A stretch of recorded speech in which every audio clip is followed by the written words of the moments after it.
இதை ஏன் சொல்கிறேன் என்றால் 2006 கூட்டணி அரசு அமைவதற்கான சூழலை தமிழகத்து வாக்காளர்கள் உருவாக்கிவிட்டார். அதற்கு பிறகு 2011 ஜெயலலிதா தன் ஆளுமையினால் அவர் மீண்டும் பெரும்பான்மை அரசை அமைக்கிறார். பிறகு 2016 அது ஒரு சரித்திர சாதனை தான். இரண்டாவது முறை, ஏனென்றால் திமுக அதிமுக வரலாற்றில் நீங்கள் பார்த்தால் திமுக ஒரு முறை ஆட்சிக்கு வந்தால் மறுமுறை ஆட்சிக்கு வராது. ஆனால் எம்ஜிஆரை பொறுத்தவரை 3 முறை தொடர்ந்து அவர் ஆட்சி நாற்காலியை கைப்பற்றினார்.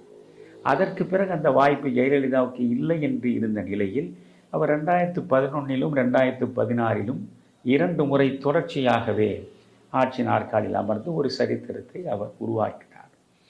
பிறகு எடப்பாடி வந்தார், 4 ஆண்டு காலம் ஆண்டார்.